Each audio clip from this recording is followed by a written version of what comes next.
Nu jävlar! Jag är så jävlar folk snackar om Beach 2026. Festivaler 2026. Flytta på er. God morgon, god morgon. Sitter i bilen här nu på väg mot Stockholm. Det är nu 4 år sedan som jag fick min benmärgstransplantation för att bli frisk från min leukemi. Och idag ska jag ge tillbaka. Jag och min KBT-terapeut och artistcoach Sofia Lilja bestämde oss för att starta en ideell organisation som heter Cancermentor. För att hjälpa människor som har fått en cancerdiagnos och närstående att hantera det mentalt. För det var någonting som jag märkte att vården var ganska dåliga på. Och att det saknades inom vården. Och vi har kommit fram till det att det kanske inte är vårdens uppgift att lösa. Vården har fullt upp med det de gör ändå.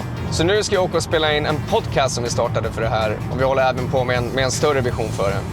Men så vi ska spela in ett avsnitt med en tjej från Cancerfonden som har gått in som samarbetspartner för några avsnitt.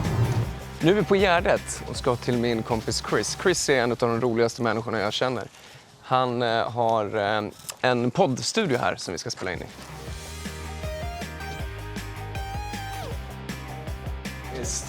Ja, hallå ja! Hej kompis! Hur mår du då? Fint, Pelle. Ja, det är bra. Ja, du luktar dyrt. Ja. Men det är så här på Gärdet, va? Exakt, men vi köper inte parfym på Ica som du gör. Nej, precis. Coop faktiskt. Ja. Hej Sofia, välkommen. Fan, vilken power. Det är någonting här. Mitt ledord nu är Lilja, nu levlar vi. Ja, Så det är kanske det du känner då. Ja, du har lurar. Eller vill du köra utan? Jag kör nog gärna utan. Ja. Ja, men jag tror också jag kör utan. Här på videon, exakt. Nej, exakt.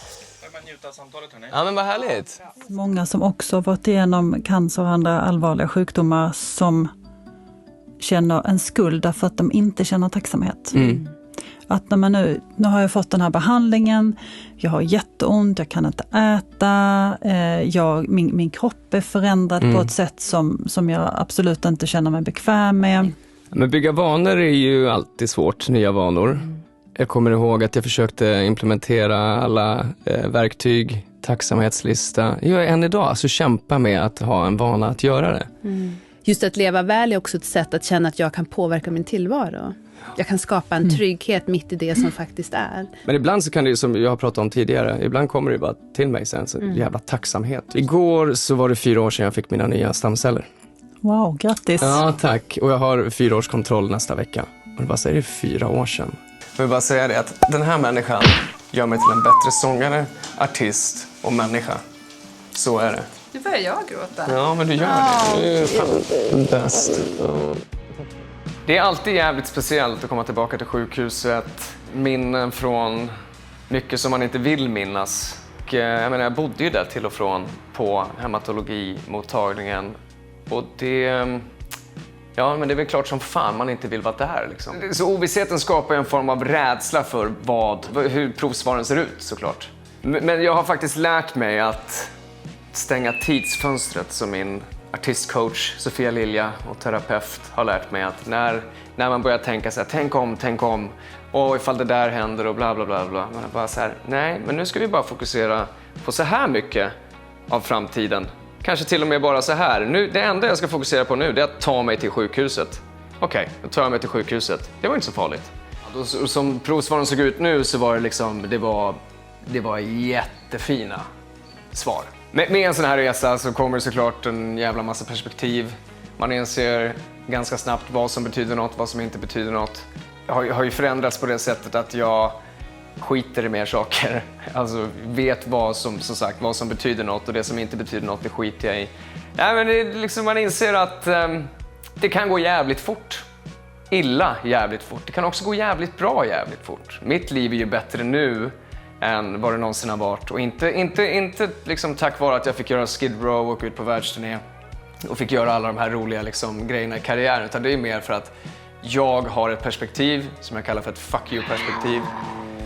Och fuck you-perspektiv kan man bara få när man går igenom någonting riktigt jävla tungt eller någon kamp i livet. Man brukar snacka om fuck you money, men fuck you money kan aldrig köpa ett fuck you-perspektiv. Sen så är det såklart att ju bättre man mår i livet och så får man ju ibland påminna sig själv i vardagen. Alltså jag har ju också hamnat i lägen där jag bara klagar över små jävla skitsaker som inte betyder någonting överhuvudtaget. Men då kan jag ibland faktiskt nu komma på mig själv med att så här, livet är ganska bra. Det spelar ingen roll. Det spelar verkligen ingen roll överhuvudtaget. Ja, men jag har börjat gå till min PT Leo då 2 gånger i veckan för att bygga upp kroppen igen. Och jag har i princip tränat kampsport hela mitt liv. Men jag förstod inte förrän jag kom dit hur mycket min kropp har tagit stryk och hur mycket muskler jag har tappat efter alla behandlingar som jag gick igenom.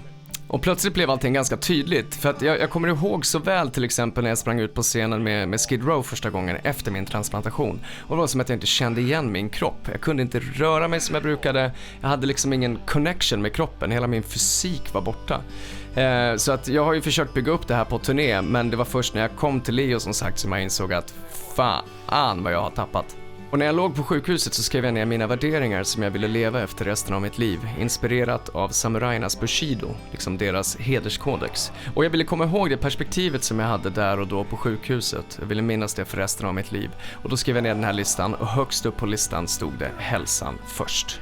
Och hälsan först innebär ju inte bara att man tar hand om sig själv när man blir sjuk, utan det handlar om att göra ett aktivt val, att vara proaktiv och ta hand om sig själv varje dag, att prioritera sin hälsa.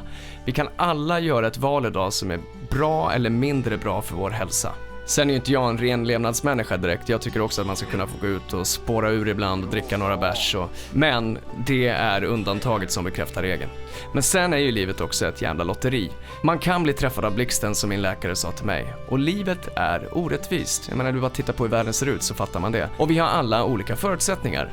Men som jag ser det så kan vi antingen låta orättvisan slå ner oss så vi kan ligga och gnälla över det, eller så gör vi det bästa vi kan med de förutsättningar vi har. Och det är allt vi någonsin kan göra. Det bästa vi kan med de förutsättningar vi har fått. Så till Leo går jag för att bygga upp min fysiska styrka. Till Sofia går jag för att bygga upp min röststyrka, min artiststyrka och min mentala styrka. Hälsan först, mina damer och herrar. Hälsan först. Stort tack för att ni tittade, prenumerera, gilla, kommentera, gör vad fan ni vill. Tack och hej!